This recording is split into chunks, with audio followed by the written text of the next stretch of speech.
Bienvenidos a esta cuarta clase de este ciclo Cuba comunista. Hoy vamos a hablar del presidio político, de la UMAP y de la guerra del Escambray. Desde enero de 1959 se inicia el presidio político histórico, inicialmente conformado por los militares y miembros de la dictadura de Batista, pero muy rápidamente por los que habían luchado junto a Castro para restaurar la constitucionalidad del país y que no eran comunistas. Aquellos que no fueron llevados al paredón de fusilamiento fueron condenados a largas condenas a través de juicios sumarios y sin garantías procesales. Pronto fueron miles los que engrosaron las filas del presidio político cubano. La Comisión Interamericana de Derechos Humanos, en su informe sobre Cuba de 1966, denunció lo siguiente. El día 27 de mayo de 1966, desde el amanecer aproximadamente las 6 de la mañana hasta el declinar del sol, aproximadamente las 6 de la tarde, se estuvo ejecutando mediante fusilamiento y tiros de gracia en la fortaleza de La Cabaña, Habana, a presos políticos, civiles y militares. El pelotón de ejecución estaba integrado por 3 milicianos y un oficial. La gravedad de estos hechos es aún mayor cuando se le añade que los ejecutados fueron previamente sometidos al procedimiento de extracción de sangre con fines ilícitos, masivos, para nutrir el banco de sangre con el cual el régimen negocia escandalosamente. El 27 de mayo, ya señalado, 166 cubanos civiles y militares fueron ejecutados y sometidos a los procesos médicos de extracción de sangre a razón de un promedio de 7 pintas por persona.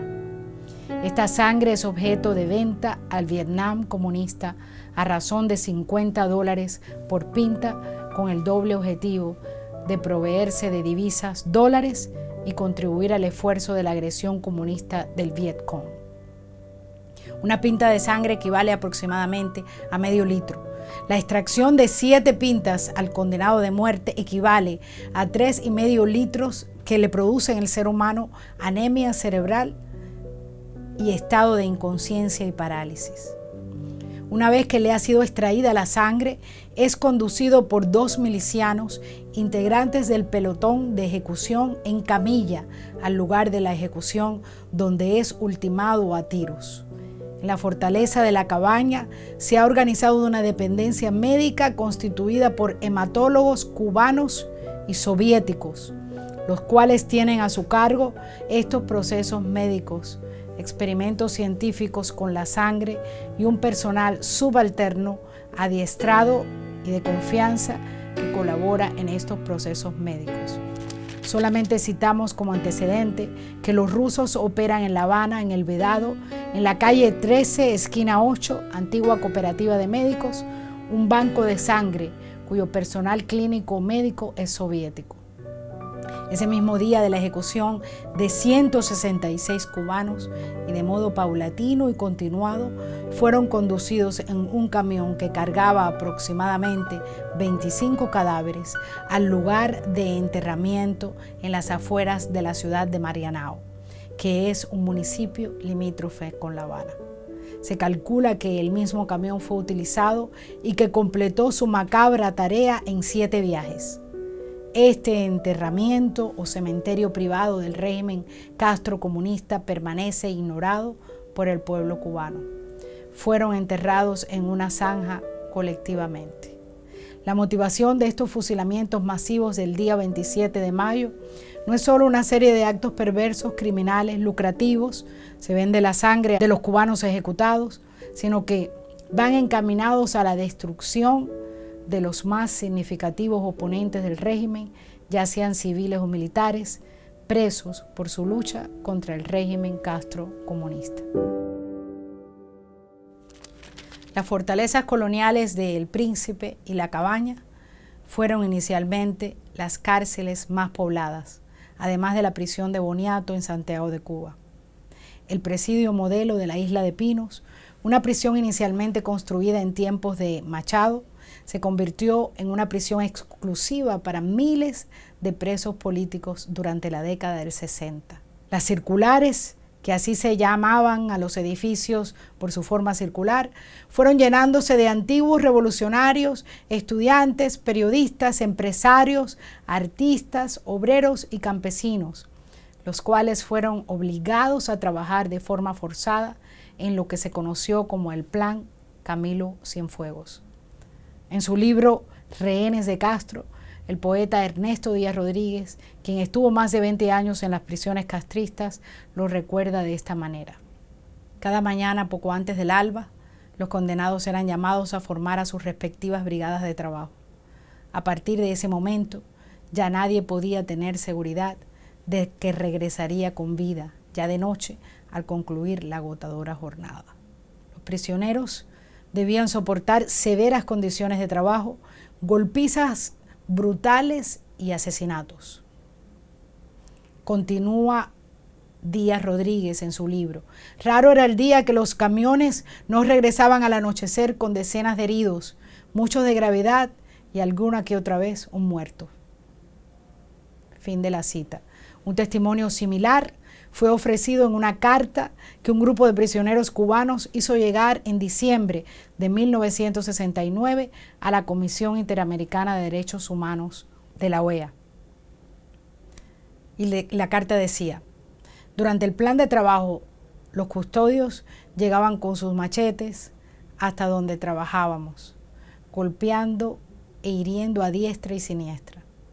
En una de esas ocasiones, Mario Jiménez Figueredo perdió un ojo y Erasmo Gómez quedó casi ciego de un golpe en la frente. Otros muchos fueron asesinados, como Ernesto Díaz Madruga, José Alfonso Salarana, Julio Tan Texier, Eddie Álvarez Molina, Diosdado Aquit, Dani Crespo y Francisco Noval. También murieron algunos en accidentes de trabajo, como Luis Nieves Cruz, José Guerra Pascual y Jerónimo Candina, y otros murieron en huelga de hambre, como Roberto López Chávez. La lista de abusos y malos tratos que se cometieron es interminable. Los periodistas Alfredo Izaguirre Rivas y Emilio Adolfo Rivero Caro se negaron a aceptar el plan de trabajo forzado y fueron golpeados hasta perder el conocimiento, y después fueron encerrados en las celdas de castigo. A los que se negaban a trabajar los metían en una zanja llena de los excrementos de todo el penal. Después de la invasión de Bahía de Cochinos, las autoridades de la prisión de Isla de Pinos comenzaron a perforar en los cimientos de las instalaciones, llenándolos de explosivos TNT. Los prisioneros lograron desactivar algunas de estas cargas a través de un peligroso plan organizado por ingenieros y especialistas en explosivos que se encontraban entre los presos. Las autoridades utilizaron esta estrategia como medida de represalia y por si ocurría otra invasión, así como para aumentar la tortura psicológica contra los prisioneros. Ángel de Fana cumplió 20 años de prisión. Estando yo en la circular 3, yo estaba en la 1, antes yo estaba en la 1, y ellos hacen un movimiento completo en todas las circulares. Antes de eso, ellos llevan a un grupo como de 200 compañeros, sobre todo campesinos, gente, tú sabes, que obreros, más o menos de ese tipo de gente, y los llevan a los pabellones, a eso donde estuvo Fidel, allá. Y lo llevan allí y lo empiezan a sacar a trabajar. Eso se llama el Plan Morejón. Eso es antes del Plan Camilo Cienfuegos. El plan de trabajo forzado, ellos le pusieron el nombre Camilo Cienfuegos. Pero este es el plan que nosotros los presos le pusimos Plan Morejón, porque lo dirigía Morejón, que era el jefe de la guarnición. Ellos trataron de que esos guajiros, que eran, imagínate, los llevaron gente del Escambray, que se rehabilitaran, que aceptaran. Esa gente no aceptaba nada, tú sabes. Y entonces ese eso fue un experimento que ellos hicieron, tú sabes. Los tiraron para la circular y entonces en agosto, creo que fue en agosto de 1964, es que comienza el plan de trabajo forzado. Nosotros llevábamos más de un año sin visita, Por eso cuando yo dije, debo utilizar, ir un poco atrás, cuando yo dije que tuve una sola visita con mi esposa y mi mamá, estando en la cabaña, porque la visita en la cabaña era en el patio había unos bancos y había una cerca, una reja de huecos así, tú sabes, y habían unos bancos del lado allá. Y entonces venía la familia, tú salías a la galera que le tocaba visita, se sentaba, y la familia entraban por atrás, y tú podías hablar con tu familia, podías darle un besito si tú quieres, tocarlo. Y tú, desde la galera tú estabas viendo la visita. Entonces ellos hicieron del lado allá del patio, en que todavía hay construcción, ¿no? Hicieron un salón de visita. Bien, donde que ya tú no lo veías, porque pusieron un muro grande así en el patio. Entonces había el banco y una cerca aquí y la otra cerca estaba allá. Entonces tú no podías tocar a tu familia. Tú sabes, la veías pero no podías tocar. Eran una cerca aquí y una cerca como a 3, 4 pies allá. Entonces nosotros no aceptamos visitas. Algunos presos sí la aceptaron, pero muchos presos no la aceptamos. Yo no tuve más visitas en la cabaña en ese tiempo. Cuando llegué a Isla de Pino, eso mismo lo habían hecho en Isla de Pino, igualito. Y muchos presos, la mayoría, no cogíamos visitas. No cogíamos visitas. Eso dio lugar a que yo me divorciara, porque yo no tenía visita. No había, una sola visita tuve con ella. Entonces, cuando ya llevaba un año y pico sin visita, nosotros teníamos derecho a un telegrama a la semana, enviar un telegrama a la semana. Y las cartas te llegaban, tú sabes, te podían llegar una carta al mes o 2 al mes, según lo que te mandaban. Entonces yo una vez recibo una carta de la que era mi esposa, donde me dice que no tiene sentido que yo esté preso, que yo me vaya para el plan de rehabilitación, que ya han hablado que en el plan de rehabilitación hay visitas y que puede coger visitas, etcétera, etcétera. Y entonces yo, el telegrama de esa semana, Pepe vivía, que era de mi barrio, vivía conmigo, y él no supo nada de eso nunca. Yo llegaba el telegrama y yo ponía un solo texto: mándame el divorcio. Porque el que tenía que poner el divorcio era ella, no yo. Y entonces toda la semana yo mandaba el mismo texto: mándame el divorcio, mándame el divorcio, mándame el divorcio. Hasta que un buen día vino una jueza de Nueva Gerona allá a la dirección del penal y me llevaron allí para que yo firmara el divorcio y ya, tú sabes, nos divorciamos. Entonces en las visitas las volvieron a poner en donde eran las visitas, en el centro, en la circulante que está en el medio, cuando empezó el trabajo forzado. Quitaron eso para estimularlo nosotros, que tú sabes, que trabajáramos, etcétera, etcétera. Cuando empieza el trabajo forzado, hay un compañero que se llama Freddy Aguirre Rivas, que era un joven periodista, había sido el director más joven de periódicos en la historia de Cuba y había sido incluso, tenía un cargo en la SIP, en la Sociedad Interamericana de Prensa, y él estaba preso. Quizás algunos de ustedes han visto, y si no, búsquenla, porque existe una película que hicieron sobre su causa, que pues, ellos estaban haciendo un atentado a Fidel, y él, tú sabes, él con otros estaban en Estados Unidos y se infiltraban en Cuba, etc. Y a Freddy Aguirre dijo que no trabajaba, ¿está bien? Él fue el primero que dijo que no trabajaba, y entonces él plantó al trabajo.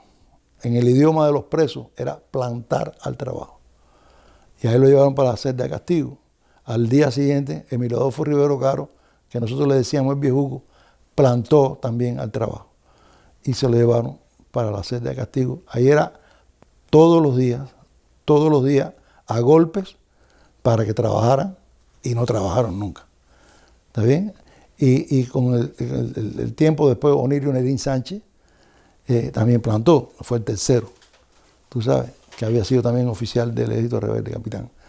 Y era todos los días lo sacaban a darle golpes, todos los días a meterlo en la mojonera. La mojonera era un embalse donde salían todos los excrementos del país, de la prisión, y llegaban allí y entonces metían a los presos allí para limpiar aquello, y eso era con los excrementos hasta aquí, lo tenían. Entonces, era todos los días. A los que no querían trabajar, los metían ahí. En esto de los plantados, después llegaron a haber como 20, ¿no? sumando a través del tiempo. Al que se plantaba lo llevaban a la celda A la celda de castigo. A la celda de A castigo. la celda de castigo. Ese estaba ahí, que no tenía visita, no tenía nada, incomunicado bajo completo y recibiendo golpes. ¿El trabajo en qué era? Los tipos de trabajo variaban. Ellos al principio hicieron bloques. Bloque 1, bloque 2, bloque 3, hasta 30 y pico.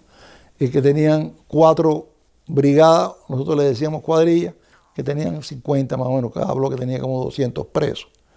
Y generalmente tenía un oficial y cada cuadrilla tenía un teniente o un sargento, generalmente un sargento, un cabo, y en camiones SIL o Búfalo, nos montaban en esos camiones, íbamos al lugar donde teníamos que trabajar, que ahora voy a explicar, y atrás un camión lleno de militares, ¿no? De guardias, que eran el cordón, lo que se llama el cordón. O sea, cada cuadrilla tenía un cabo y había un comisario político, cada cuadrilla, que nosotros le decíamos abuelito, porque es la abuelita, ¿no? El abuelito. Y al lugar donde tú llegabas, estaba rodeado con soldados con armas largas, incluso generalmente había una ametralladora de trípode alrededor. ¿Qué tipo de trabajo? Según, muchas veces era pangola, entonces tú lo que ibas era a echarle abono a la pangola. Esto es importante que se destaque. En esa época que lo que salíamos a trabajar, que no nos llamábamos plantados, los plantados eran esos que estaban allá, pero sí éramos presos que hacíamos resistencia. Por ejemplo, una vez alguien de los campesinos nos dijo que si tú le echabas mucho abono, quemabas lo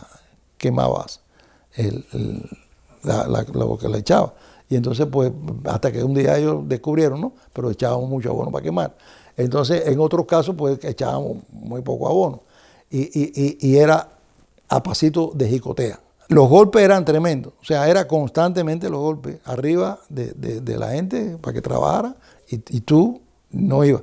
Es como todo, habían presos que iban, se perdían, que tú no los veías ya, que llegaban, que trabajaban mucho, pero vamos a llamarle lo que hacían resistencia, estaban recibiendo golpes atrás. Ese era un tipo, pero otro tipo era con guataca.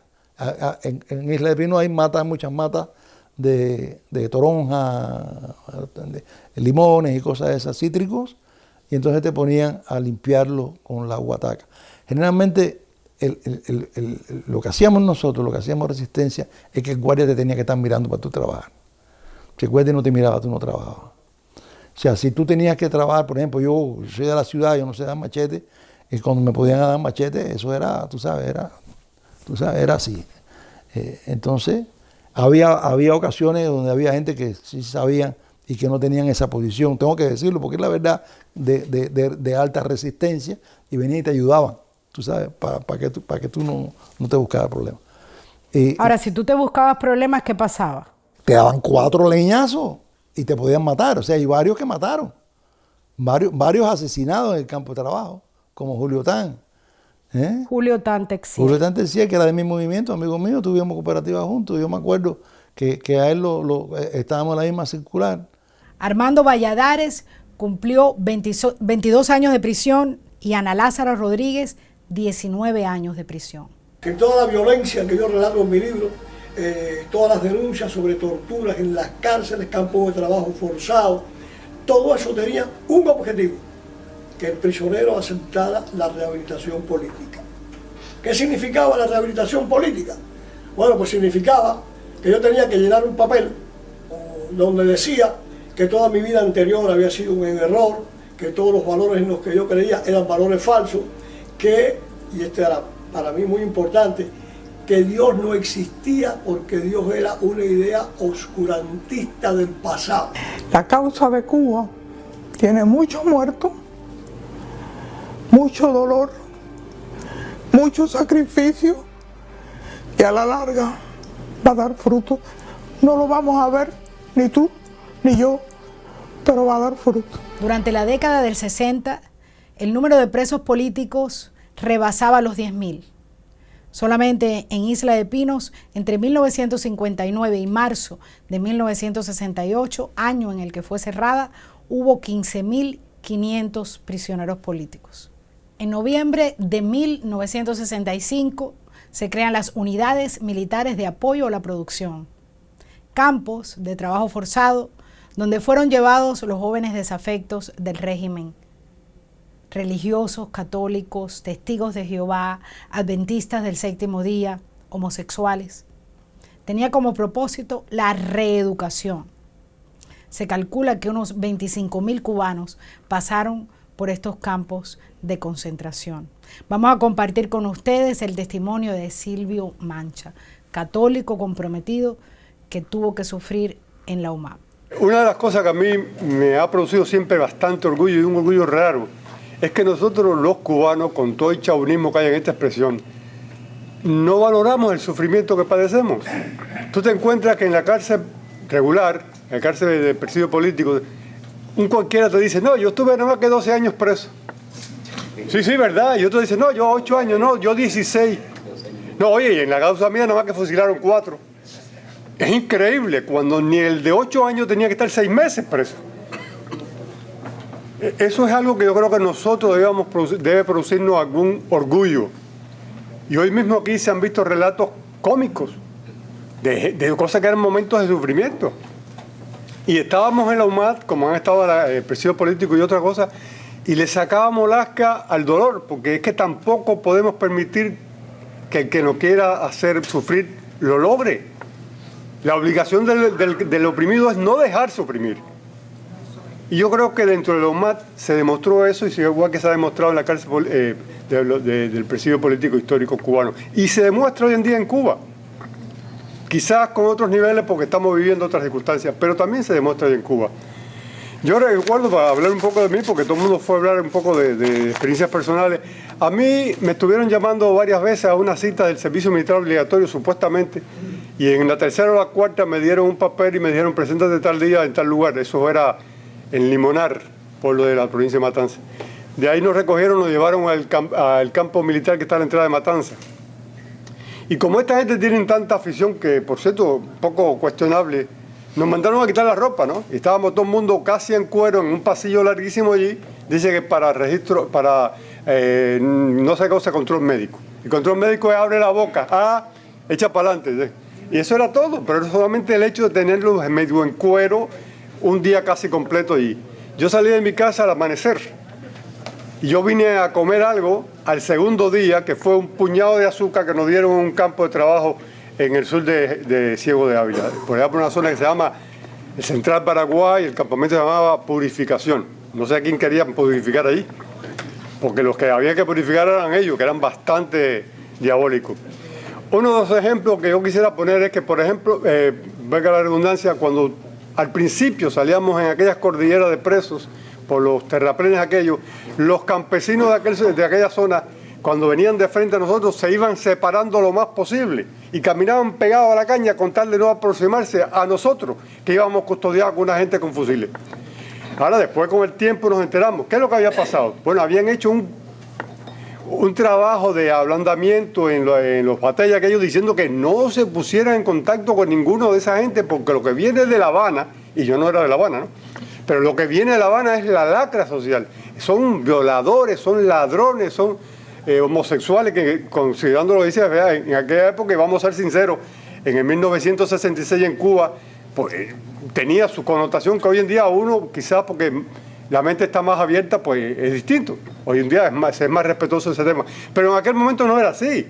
Y el que tuviera la novia o la mujer no quería verse involucrado en algo que lo pusiera en duda. Hay que ser sincero, yo creo que esto no es una ofensa ni nada, es una verdad. Ahora, es cierto, y es una de las situaciones más incómodas que tenía la UMAT, creo yo, aparte de todo lo que se ha narrado aquí, que se han quedado cortos en algunas cosas, porque aquí hay muchas cosas que en mi campamento pasaron que no se han narrado aquí.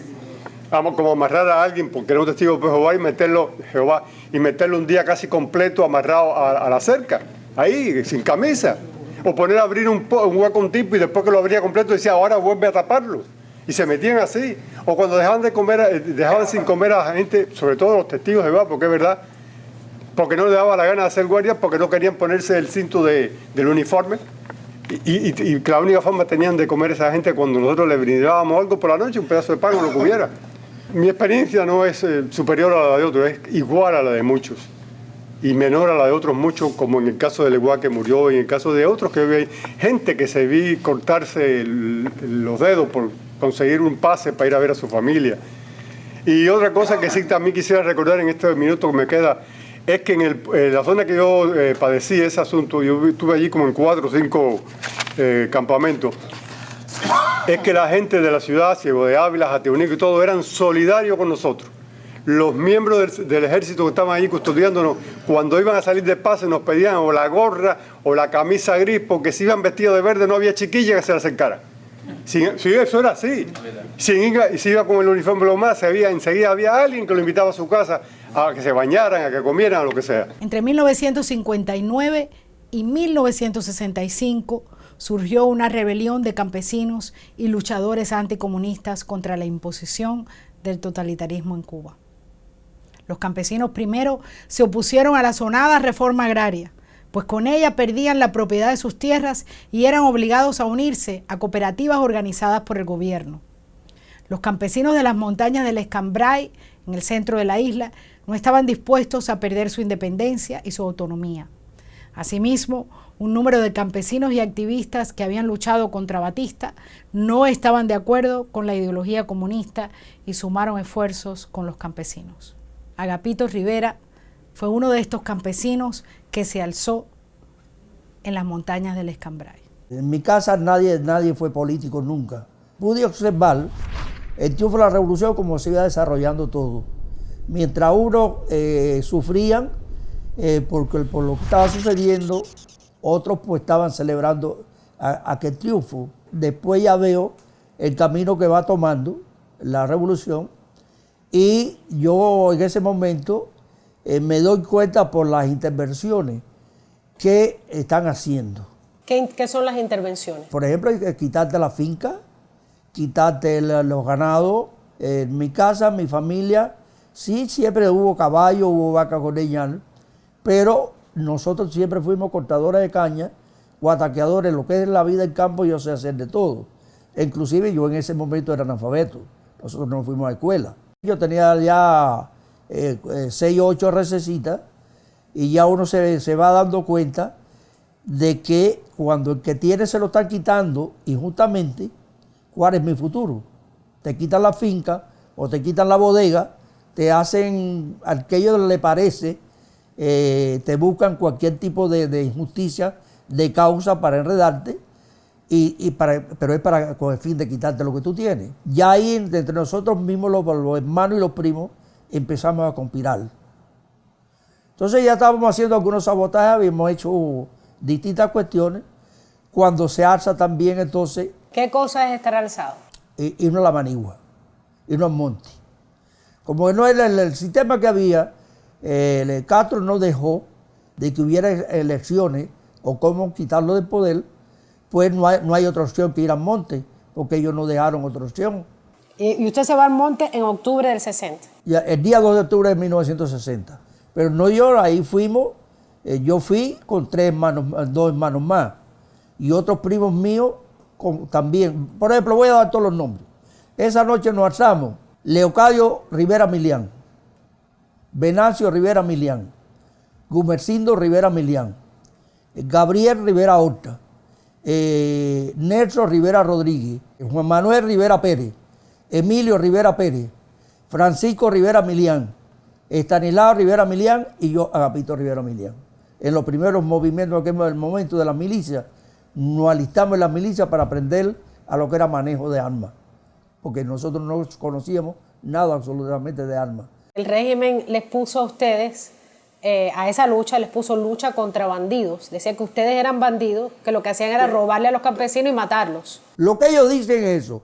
Lo que es la verdad es que ellos se lo quitaron todos los campesinos. Por ejemplo, ahí en la zona de nosotros, el día 22 de julio, ellos tiraron un cerco enorme que se cogió medio mundo de tamaño. Un cerco es tirar 200 camiones llenos de milicianos en un territorio. Y en el peine que ellos echan, iban echando a los campesinos por adelante. Y en cada casa iban dejando 4 milicianos. Esa señora no podía ir a ninguna parte si no era con uno de ellos. Cuando llegaron al final del cerco, lo llevaron para la sierrita. La sierrita era una nave de criar pollo. Le quitaron el estiércol a las naves. Ahí no había cama, no había que quitarle el estiércol. Ahí echaron de un solo golpe ese día 800 presos. Toda mi familia, los hombres, todos los primos y todo el mundo, mis hermanos, mi papá, todo el mundo para la sierrita. 2 días después, mi mamá, la hermana mía, la señora mía para Miramar. 3 años más de 3 años en Miramar. Después casi todo eso, desalojado para Camagüey o para Pinar del Río. No viraron más nunca. ¿Quién se cogió todo eso? Todas esas casas. Pues estamos hablando fácil, estamos hablando de cientos de personas. Pero ahora fíjate, toda esa, castigar a esa gente que están presos, no hay cama, no hay agua, no hay baño. Con un tractor abrir un hueco y ese era el baño para la gente y hacer las necesidades. 20 hombres y un solo golpe llevaban a esos lugares. Castigarlo, hombre, tenerlo sentado el día entero al sol. Hombre, hacer que lo iban a fusilar con balas de salva. Hombre, con las manos puestas en la cabeza, todo el día parado mirando. Hombre, que lo enterraban con hielo en la tierra. Todo eso es para hacer que esa persona, ven cómo lo podían doblegar, para que dijeran de nosotros estamos atrasados, porque nosotros estamos atrasados todavía.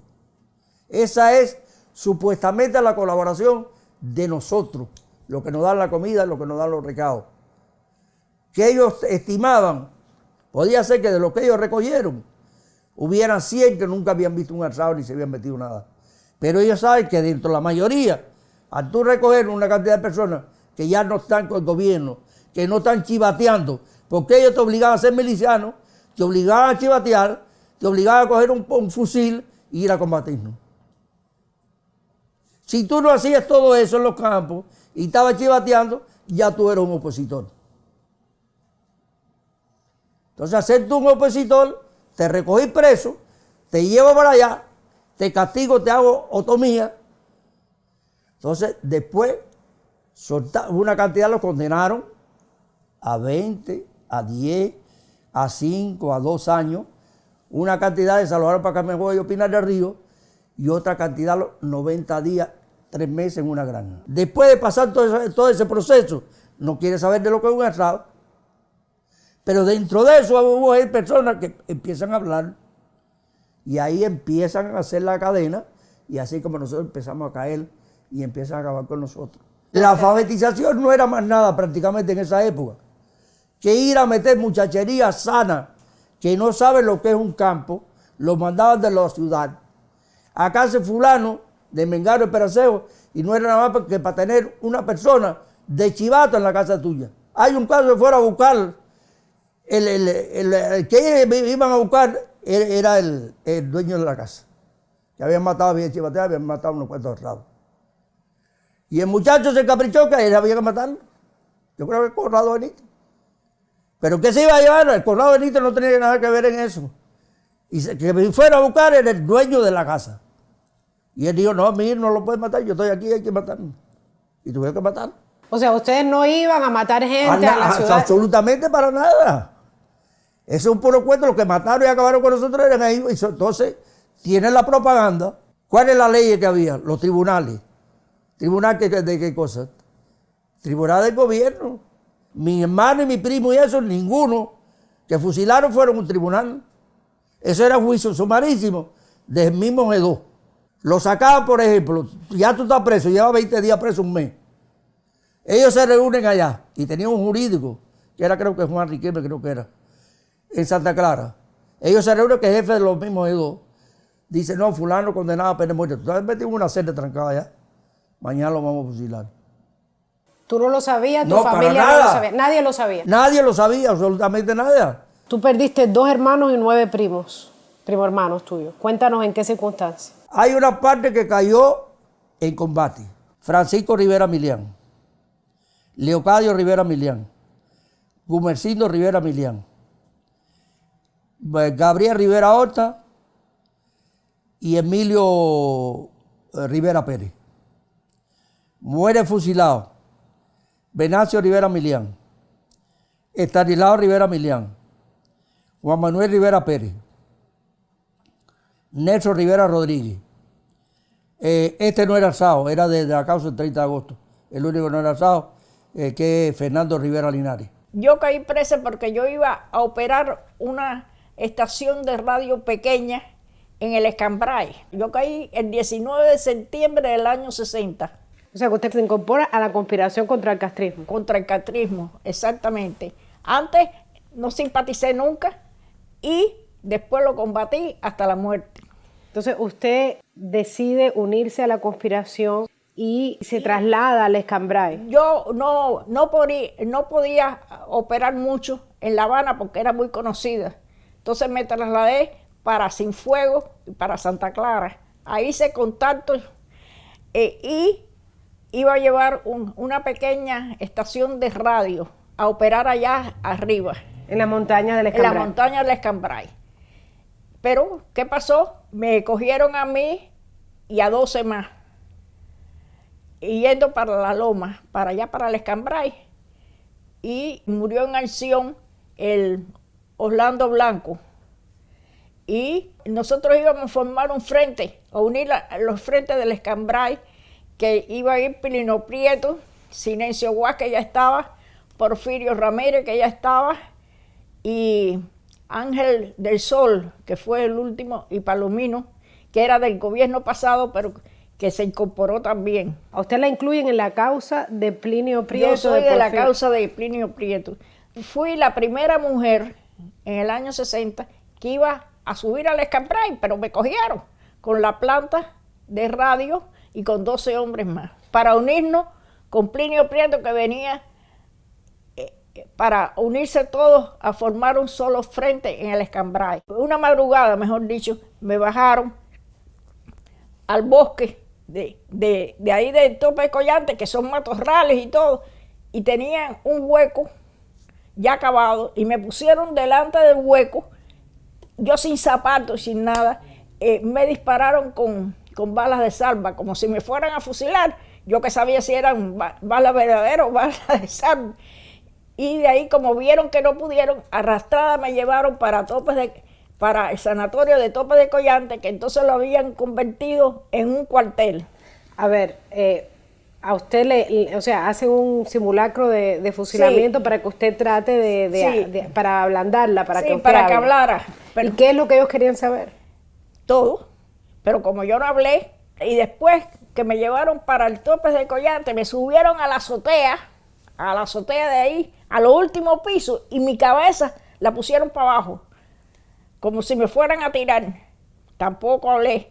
Ya sé. ¿Qué usted pensaba en esos momentos? O sea, cuando usted lo ponen en el frente al hueco y le ponen quiero que sepa una cosa.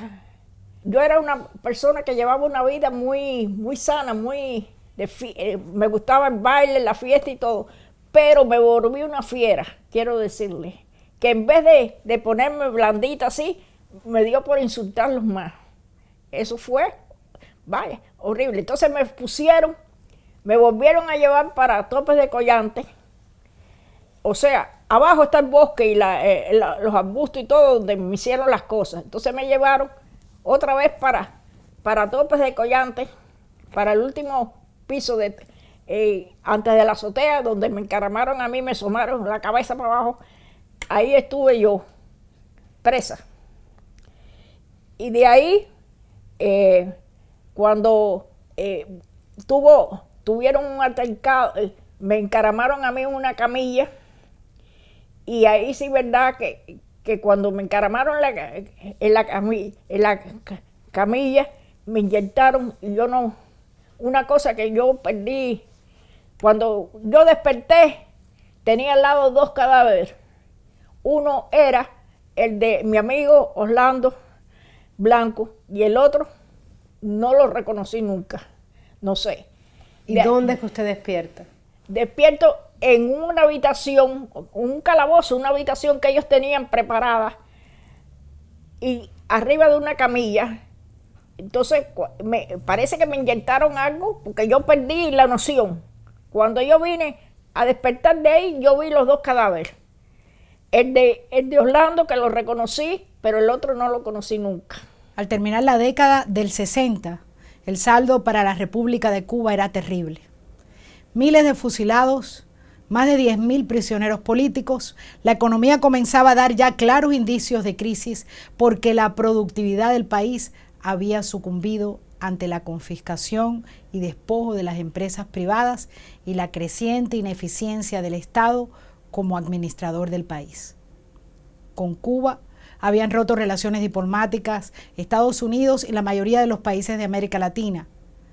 Inicia en este momento uno de los fracasos económicos más grandes, la zafra de los 10 millones para 1970. En la próxima clase vamos a hablar de la década de 1970, la década del descalabro económico, de la censura intelectual y del armamentismo internacional del régimen castrista.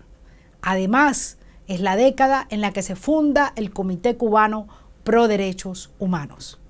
Los dejo con esta pregunta de reflexión. Más allá de la ideología o las posturas políticas, ¿podría definir la dignidad humana?